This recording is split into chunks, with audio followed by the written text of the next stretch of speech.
श्रोता के रूप में बैठे हमारे सभी मूल निवासी भाई बंधु, आपके समक्ष जैसा कि आज का विषय है उस पर अपने विचार रखने के लिए मैं यहाँ आमंत्रित हूँ।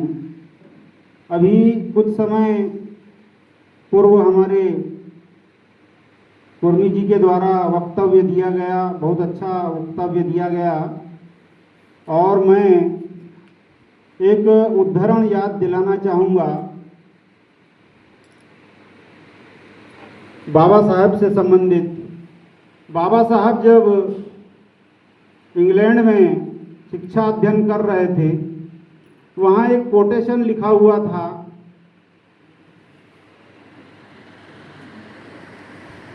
व्यक्ति मर जाता है और विचार अमर रहते हैं। बाबा साहब ने उसके नीचे लिख दिया कि व्यक्ति भी मर जाता है और विचारधारा भी मर जाती है। तो बाबा साहब की पेशी हो गई, यूनिवर्सिटी में पेशी हो गई और पूरे यूनिवर्सिटी में हड़कंप मच गया कि आपने ऐसा कैसे कहा, आपको स्पष्टीकरण देना पड़ेगा। मेन हॉल में सब जमा हुए, बाबा साहब की पेशी हुई और बाबा साहब से पूछा गया कि व्यक्ति मर जाता है और विचारधारा भी मर जाती है, इसको आप सिद्ध कीजिए। तो बाबा साहब ने कहा व्यक्ति भी मर जाता है और उसकी विचारधारा भी मर जाती है, अगर उस विचारधारा को पोषित करने वाले लोग अगर ना हो तो उस विचारधारा का मरना निश्चित है। और ये बात मानी गई और सारे लोग इस वक्तव्य को सुनकर हतप्रभ हुए। एक हमारे महान विचारक थे जो समाजवादी थे और उनके संबंध में कहा जाता है कि उनके मरने पर उनके अंत्येष्टि में मात्र 14 लोग शामिल थे, लेकिन उन 14 लोगों ने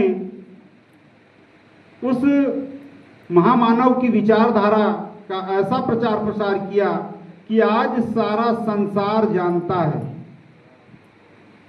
कि समाजवाद क्या है।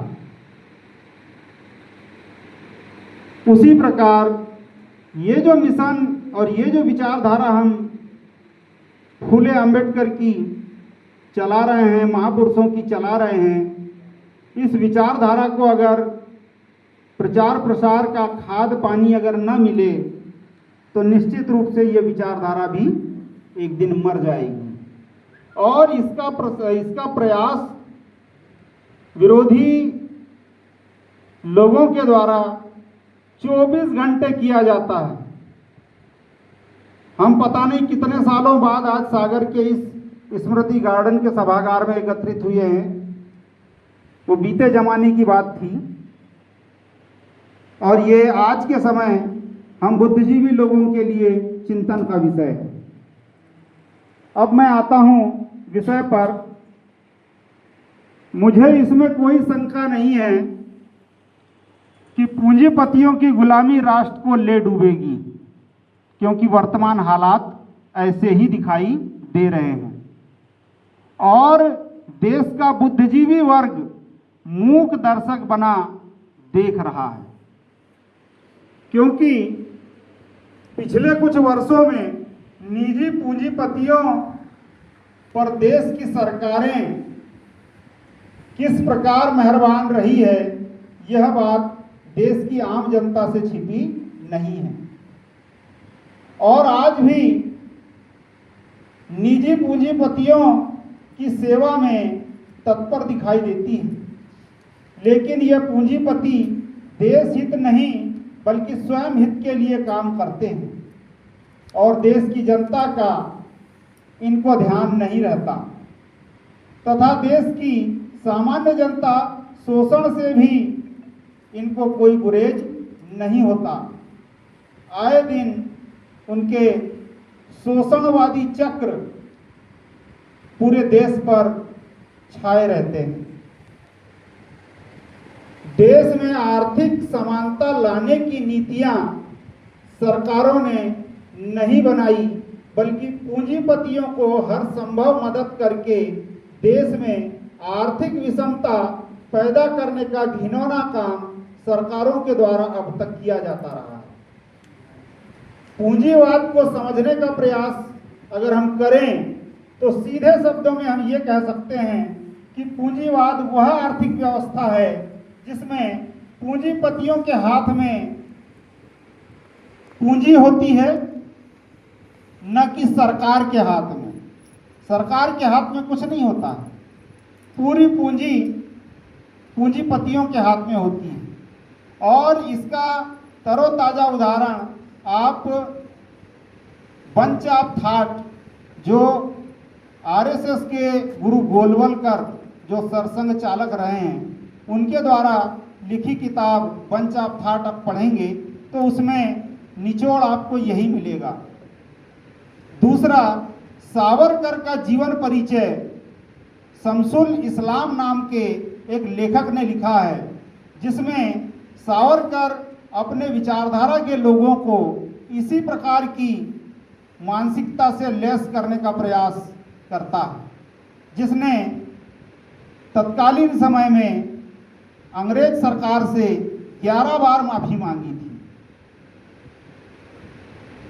आगे देखते हैं, सरकारें पूंजीपति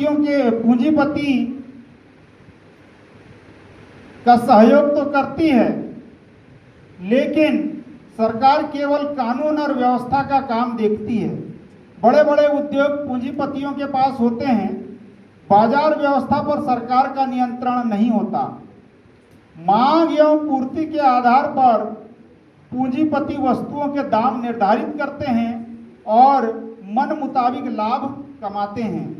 जैसा कि हमारे पिछले सत्र में हमारे वक्ता साथी ने जिक्र किया था बॉम्बे प्लान का। ये बॉम्बे प्लान बहुत महत्वपूर्ण प्लान था, जो आज़ादी के पहले 1944-45 में तैयार किया गया था। इसमें उस समय के तत्कालीन जो पूंजीपति थे वो शामिल थे योजना बनाने में, जिसमें नेहरू जी, JRD टाटा और दलाल, ये पूंजीपति घरानों के वो लोग थे जिन्होंने पूंजीवाद की नींव रखने का काम उस समय किया था, जिस समय हमारे लोगों को इसका अर्थ भी मालूम नहीं था। सरकारें देश में पूंजीवादी अर्थव्यवस्था अपना वास्तविक रूप मिश्रित अर्थव्यवस्था के मुखौटे से छिपाकर देश के लोगों के साथ बड़ा और घातक षड्यंत्र कर रही है। आज देश में पूंजीपतियों को लाभ कमाने की खुली छूट दे दी गई है।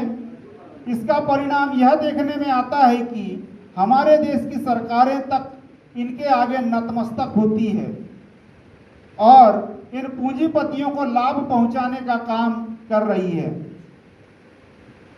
सरकारी तथा लाभ देने वाले सभी संस्थानों को औने पौने दामों पर इन पूंजीपतियों को ठेके पर दे दिया जाता है।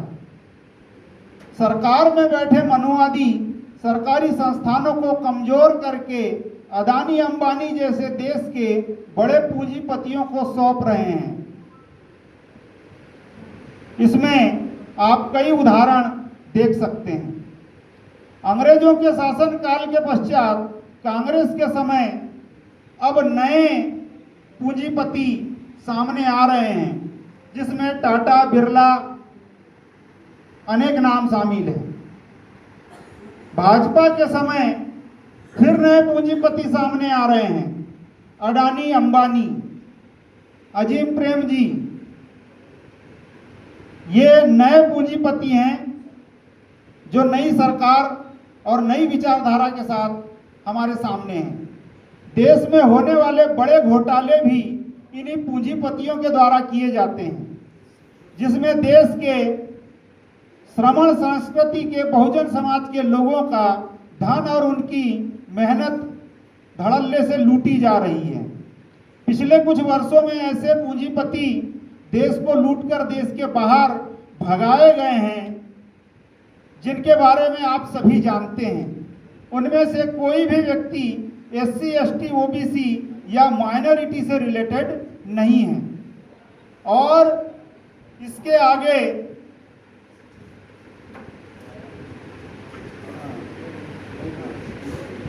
देश में जितने बड़े घोटाले हुए हैं उनमें पूंजीपतियों एवं ब्राह्मणवादी लोग ही होते हैं। यही ब्राह्मणवादियों द्वारा उनको अवसर दिया जाता है। इस लूट के खेल को इस तरह समझा जा सकता है, इन पूंजीपतियों को व्यवसाय के लिए सस्ते ब्याज पर बैंकों से ऋण दिया जाता है और इनका व्यवसाय फलता फूलता रहता है। कुछ समय बाद ये पूंजीपति अपने व्यवसाय को क्या करते हैं, तो इस व्यवसाय को वो नहीं चल सकने वाला व्यवसाय सरकार की नज़र में साबित कर देते हैं और सरकारें उनके द्वारा लिया गया टैक्स जो है वो माफ़ कर देती है।